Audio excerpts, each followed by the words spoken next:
Hi, everybody. I'm really trying to start at 2 o'clock on the dot because I figure if you show up late, you can watch the beginning as after I send the recording. And we were just talking offline about some of the gut pathogens that could be triggered by healthy foods. And that kind of plays into what I wanted to talk about today. I sent you all an article about insulin. And Marvy, who's so specific, and I love Marvy for this, and she says, I can't believe that codfish spikes your insulin. And I said, yes, however, that's not the whole story. First, I want to talk about insulin. We need insulin. It is the fat storing hormone. Estrogen is a fat storing hormone. And so these are ones that we want to be careful of, that we don't want them too high. However, we need insulin. And if you are just joining us, try to mute your, I think everyone's muted now. But with the insulin, when is it released? It is released when you are eating sugar, carbs, some protein, yes. Very little is released when you're eating fat. However, if the game is, Sarah, we just don't want to release much insulin at all, should we just eat fat? No, because when you eat fat, then your body's not burning your own fat, right? So the method that I really have honed in on and have really found to work for 90% of people is to use the accelerated keto to kick you into ketosis in the morning. Have your coffee if you want. If you have no weight to lose, have a fatty coffee. Yes, have the fat. That's fine. What is your purpose in intermittent fasting? Is it to trigger autophagy? Is it to overcome cancer? Is it to alleviate all inflammation in the body and get rid of any chronic disease? Those are reasons where you wouldn't even want the fat, because you want to have 0 calories so that you can trigger as much autophagy as possible. That autophagy word means the cleaning up of the diseased and damaged cells in the body.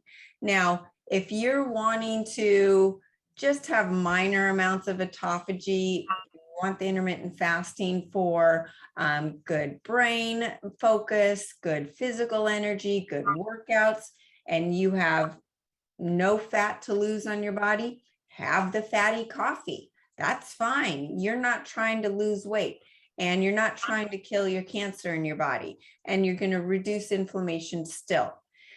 But when we are talking about what foods trigger insulin, yes, proteins trigger insulin, but there's a caveat. And it's really interesting, and it's kind of something you're going to have to reread this article I sent you over and over again to really understand it. But it's the glucagon to insulin ratio, or insulin to glucagon ratio. And Ben Bickman talks about it on my radio show, and I will attach in the chat the interview with him. He's so scientific. You have to listen to him over and over again, but he's so great in this area. And what does this mean? Okay, so when you eat, you have an insulin spike. When you don't eat, you don't. Your blood sugar and your insulin stays steady. Now, if your blood sugar increases, where I know that some people say, Sarah, I'm intermittent fasting, I'm doing everything you're telling me to do. I wake up and my glucose is spiked and it's high. Why? Well, number one, you've got years and years and years of glucose that is maybe being released into blood and is being used, right? So that could be one thing. You also are losing some weight, and as you lose weight, you're also losing toxins and bad estrogens. Those things can kind of play with your hormones and make blood sugar and insulin go a little wonky.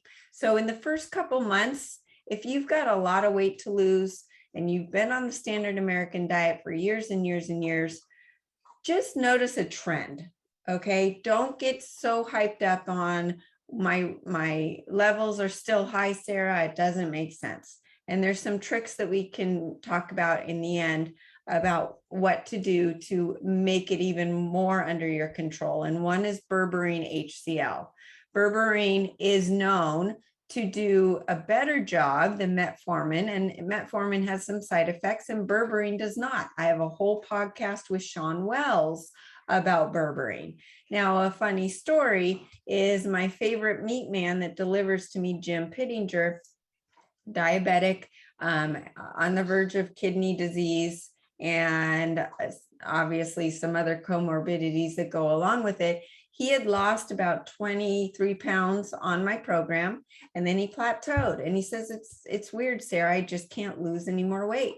I said, well, are you doing the berberine HCl? And he says, yes. And I said, do more.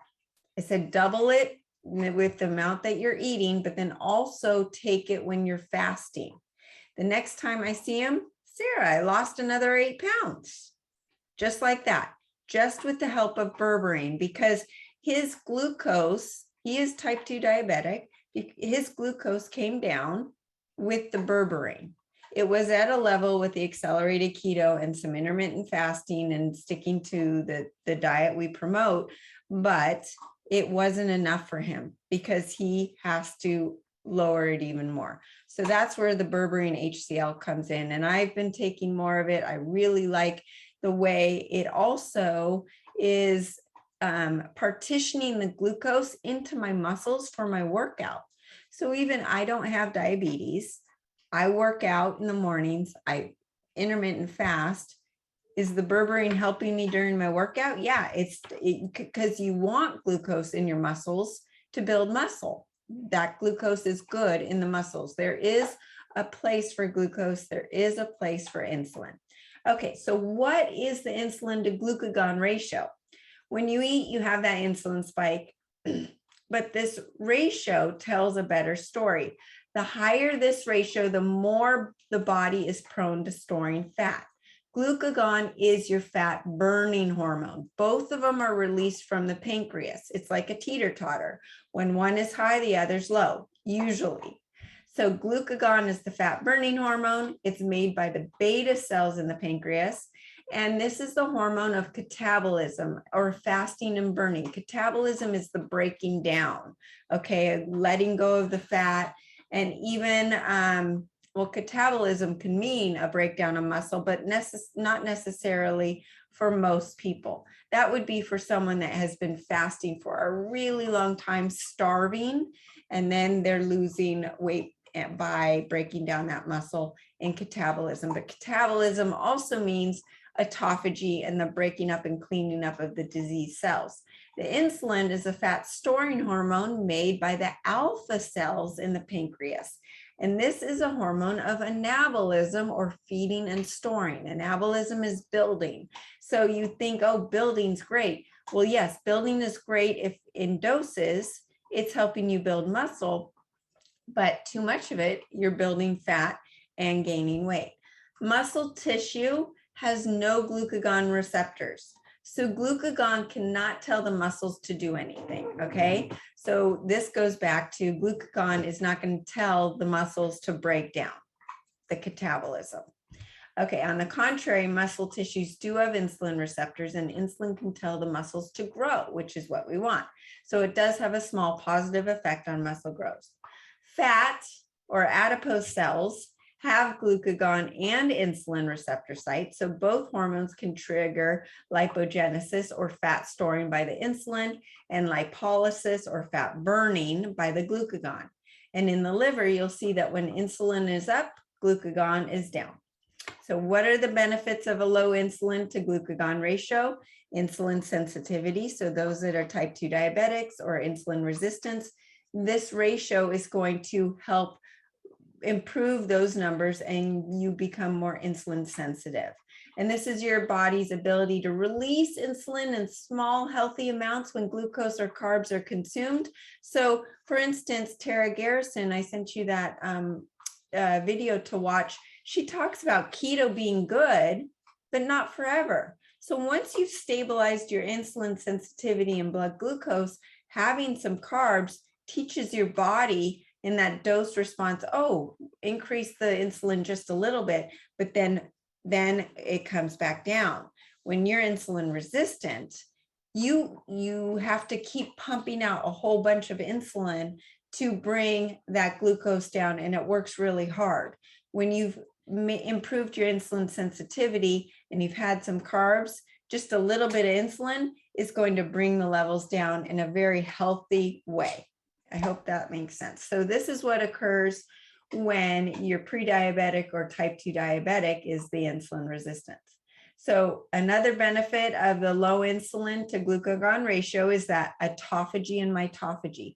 Autophagy is the recycling of diseased and damaged cells, and mitophagy is the recycling of mitochondria in the cell.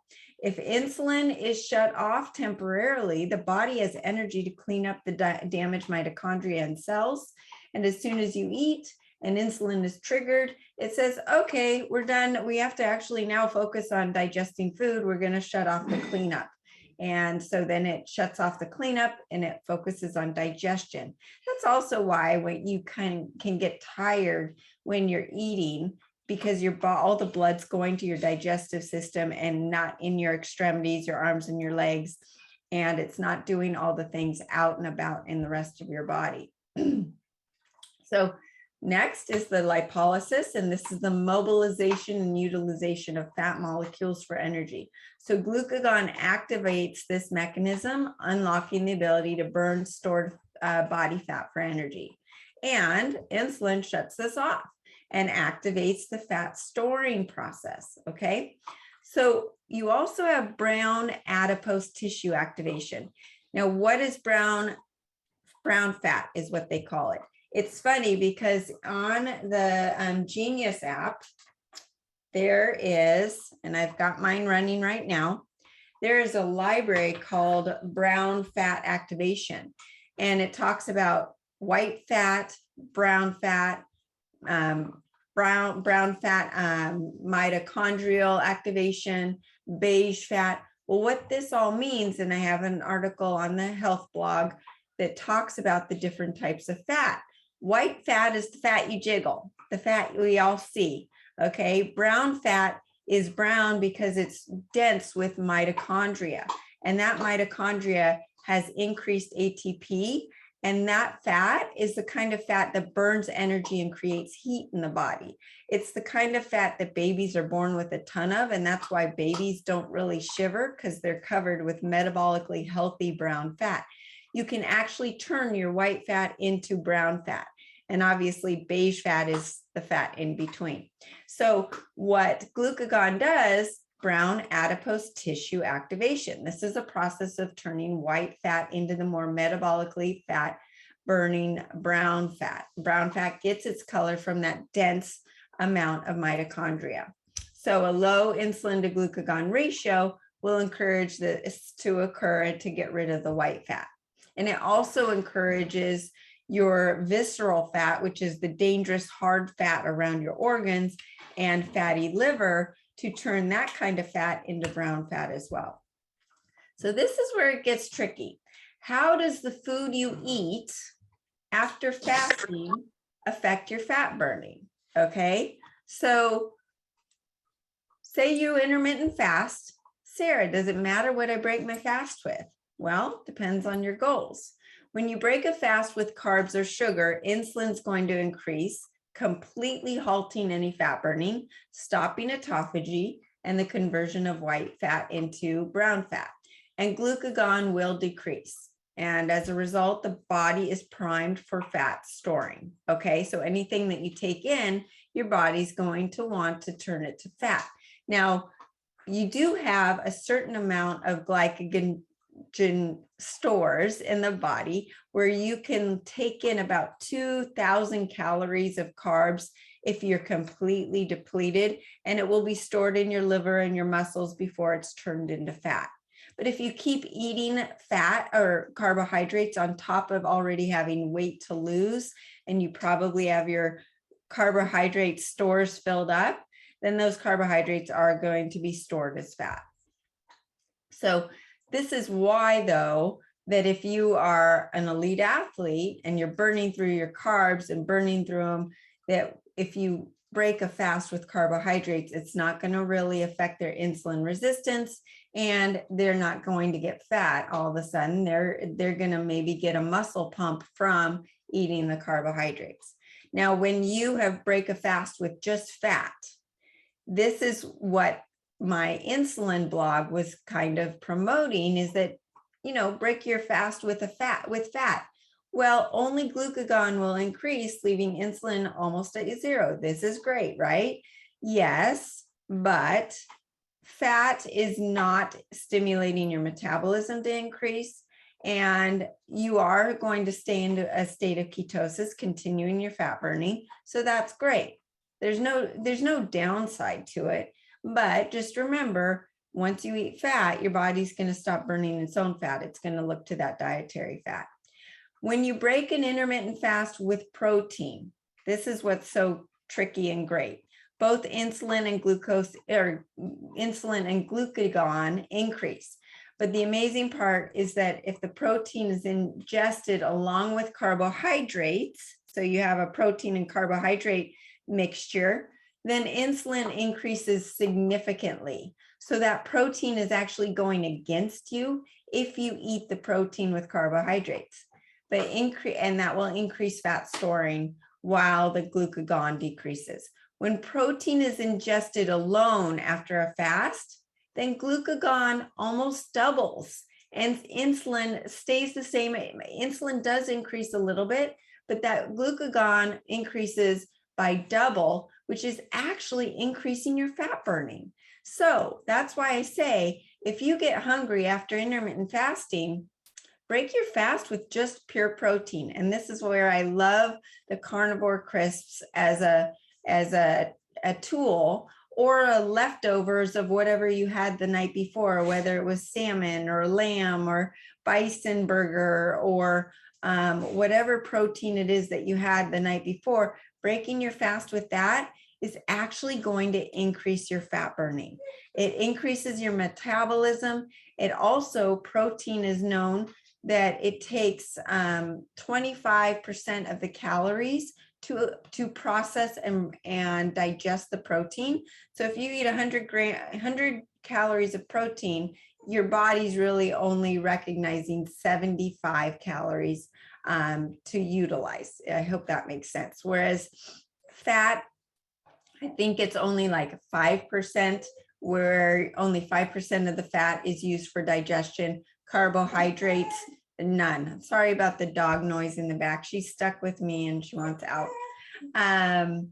Okay, so now let's move to, how does the food affect what you're eating if you are on the standard American diet? Okay, when you're in a fasted state, eating protein is beneficial for fat burning, but if you're in that fed state eating a typical high carb American diet, that insulin to glucagon ratio is 4.0. It's very high, okay? It's almost 4 times that if you are on a low carb diet.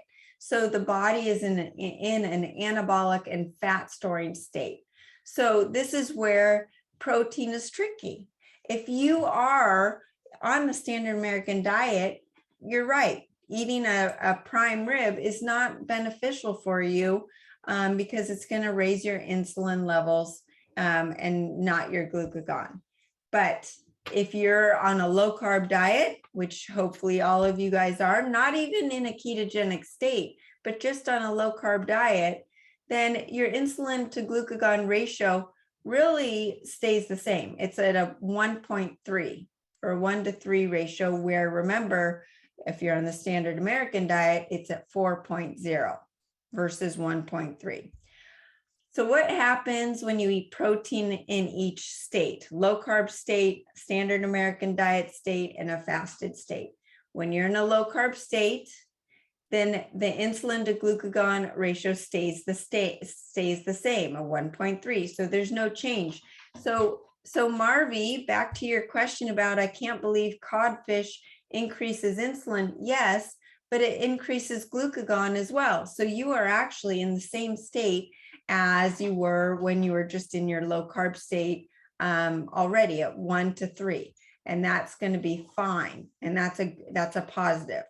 When you're on the standard American diet, get ready for this, you guys, and you eat protein, not only does the insulin to glucagon ratio increase above the 4.0 that I mentioned, it increases to 70, almost 20 times. So if you're eating the standard American diet and then you go out for the burger and French fries, that protein in the burger is not doing you any good, because the French fries in the bun are making your insulin to glucagon ratio increase to a ratio of 70.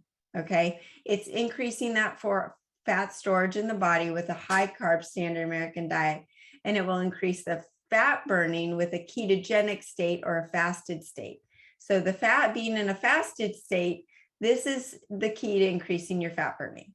When you're in a fasted state after fasting for about 24 hours, and I even think that it's less than that, a typical 16-8 fasting is plenty. I actually go, most days, because just I'm busy and I'm actually not that hungry, I fast for 20 hours typically, and I break my fast with protein.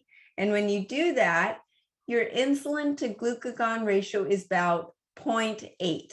So we had a rate that was 1.3 that was really good, but now just from eating that protein, that insulin to glucagon ratio actually lowered and my fat burning increased. So if you're on a plateau, Sarah, I'm doing everything right, I'm intermittent fasting, I'm only eating 20 or less carbs a day, I am plateauing, what's happening? Well, number one, it's normal to plateau because your hormones are adjusting, you're getting rid of toxins, your body's got to have time to flush out the toxins, and the toxins are in your fat cells. So as you lose your fat, your body's also going to let go of those fat cells, or the toxins in the fat cells, the xenoestrogens.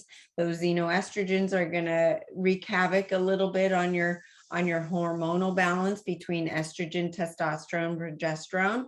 So these things are always in flux. But by breaking a fast with protein, you're going to increase your fat burning. Glucagon stimulates the fat burning and the glycogen to be released, and that glycogen comes from your muscles and used as fuel. So when we eat that pure protein after a fasted state, it drives up the glucagon even further to increase that fat burning and improves that insulin to glucagon ratio from 0.8 to 0.5. So this drives up a small amount of insulin, but increases even more glucagon. So this will increase your fat burning even more than during this fasted state. And this may last for an hour or so.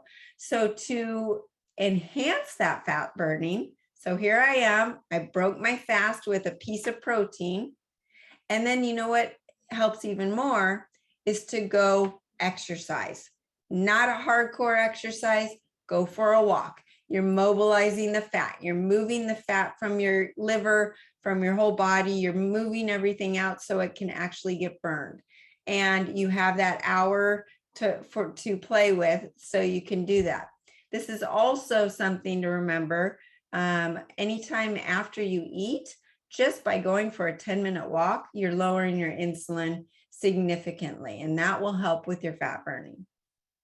In order to make ketones in the liver, low insulin is needed and increased glucagon is needed. So in order to be in ketosis, you have to have that ratio low. Low insulin by itself doesn't produce the ketones. One other important component of ketones being produced is carnitine, and carnitine escorts the fat into the mitochondria for oxidation.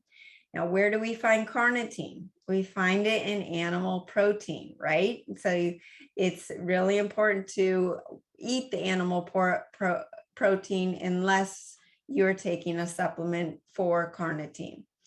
Okay, and ketogenesis doubles with additional carnitine. So how do you take advantage of this and maximize your fat loss? The accelerated keto kicks you into ketosis. The Acceleradine increases your ATP production. That ATP production is increased in your brown fat, right? In the mitochondria.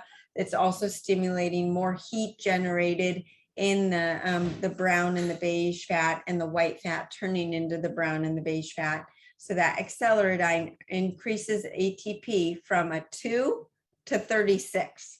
Just with the Acceleradine. We're not even talking about ketosis and low carb diet and intermittent fasting and the accelerated keto. Just the Acceleradine is increasing that ATP, and that ATP increases metabolism, increases fat burning, and the mobilization. You eat low-fat protein only to break your fast. So when you eat that protein, your insulin to glucagon ratio goes from a 0.8 to a 0.5, giving you that extra bump in fat burning for 60 to 90 minutes. Go for a walk, get on a vibration machine, do some squats, do a few jumping jacks. You will be amazed at how the energy in your brain increases just by doing that. It's significant. Okay, what else do you need? You need electrolytes. I love the ketone, and it's that supplement that helps bathe the body in the exact perfect compilation of at least 64 essential minerals and vitamins and electrolytes. It's the exact compilation of what our blood plasma is. Helps with the immune system, muscle function, wound healing, digestion, strengthening your bones, blood sugar metabolism, regulates the heart function. So that is really important. You can also use the energy enhancer patch. I love them. I wear them right here on my kidney meridians. But this also increases that ATP production in the mitochondria, increases heart rate variability. Heart rate variability is the ability for your heart to go to its max heart rate if you were to go on a sprint and then come down. And how long does it take for that to come down? So the bigger that number is, the healthier you are. It also improves that measurement called phase angle that we've talked about, which is the cell's ability to let the toxins out and the nutrients in. So that is a patch that I really like for increasing ATP production and helping with the mobilization of fat. The energy enhancer patch is telling your body how to burn fat, and you actually burn an extra 300 calories about with the energy enhancer patch. The Carnosine Patch is naturally occurring antioxidant in the body, and it declines with age, but this helps with anti-aging, helps with improving your flexibility, strength, and balance. And so all of these factors do support improved fat burning in the body. You want to keep your carbs under 20 to 50 grams a day.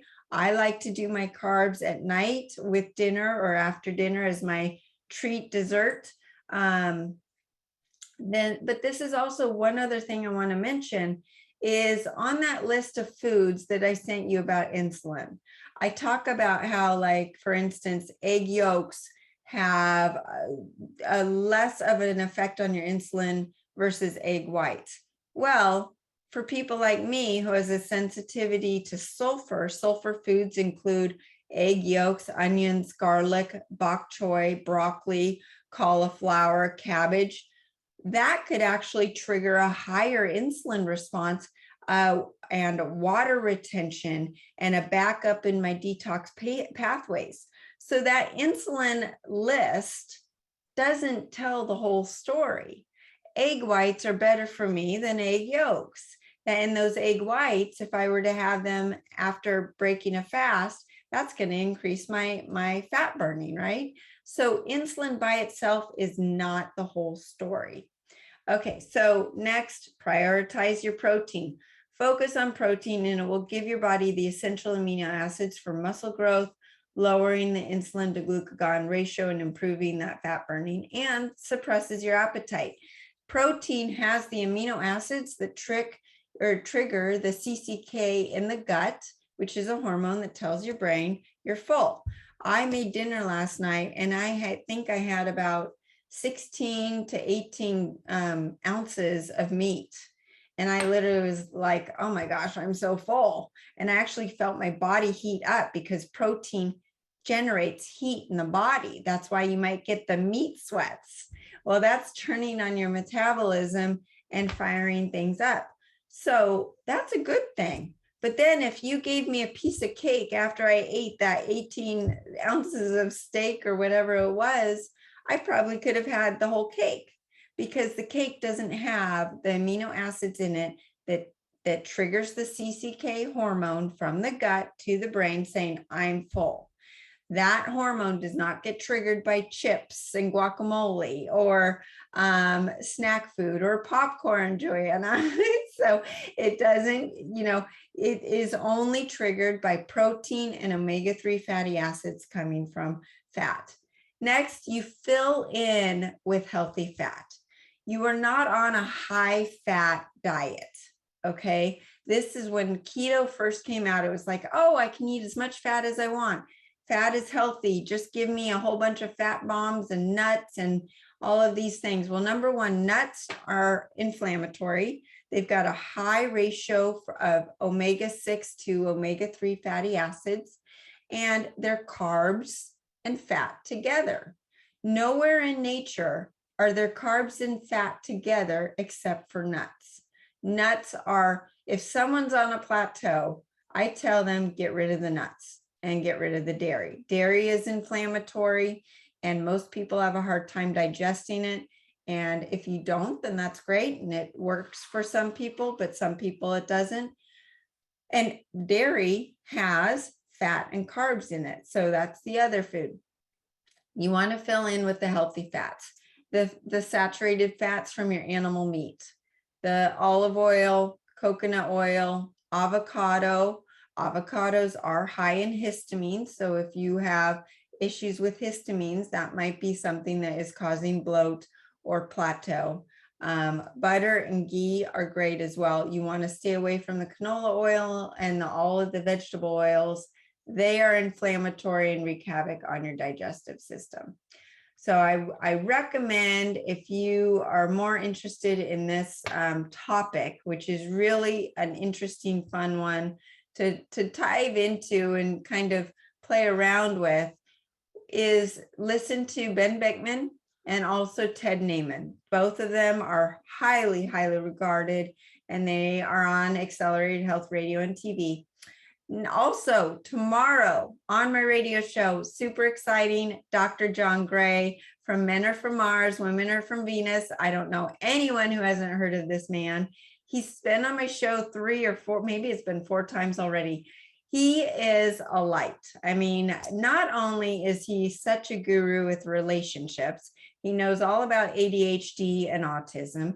He also has been a monk. He was celibate for, I think it was 7 years. And he's now in his 60s, and he'll tell you he has sex for over an hour. And so the guy is so broad. I can tell you what I think we're going to focus on tomorrow, but with him, you never know. It might go in a different direction, but it's never boring. So definitely join. And if you have any questions, you can type them into the chat room. So that's one not to miss as well. That's what I wanted to cover today. I'm trying to think the other caveats to what I've been talking about, and I touched on it, was the gut pathogens and some of the foods that could be tripping up your detoxification pathways. And those are the sulfur foods, the oxalate foods, especially almonds, spinach, Swiss chard, kale. And then you've got the amyloid proteins, which come in chicken, conventional beef, turkey, and pork. Those proteins actually will cause a spike in insulin, but they can't get broken down into the body and used. And then they're toxic and inflammatory to the body. And then I mentioned the toxic fats like the vegetable oils. Those things are quote unquote healthy ketogenic foods, but they could be causing a disruption in your hormones, in your insulin, spiking your insulin. Another thing to think about, I know one of my daughters before she menstruates, she's supposed to have only fish, because some of the other proteins can actually trigger a higher insulin response. Now, how would anyone know that? You would know that if you're testing your blood glucose or your blood ketones, and it's something to just track. When I talk, I want to make sure you guys know that I don't know your body. I'm trying to give you the tools so that you can become your own doctor. And you're going to think to yourself, that's really weird. I woke up super bloated this morning, and what did I have last night? I had some Brussels sprouts and some wild caught salmon and a salad with olive oil and vinegar, and I had some avocado. Well, Brussels sprouts are sulfur. Vinegars are high histamine foods. Avocado is a high histamine food. I would look to those. That's kind of the thing that you have to start doing. And you said you become your own doctor. Alrighty, guys. Well, I'm glad we had this time. And for those that are in the Accelerated Ascent Cleanse, I'm going to send you the link to join the continuing education group. And it is free, complimentary. And I recommend I will put in the chat actually on what I recommend on staying on. If you have any questions about the liver flush, let me know and I will get you through it step by step on the day that you're doing it. Okay, guys, have a great Monday. Have a great week. Bye.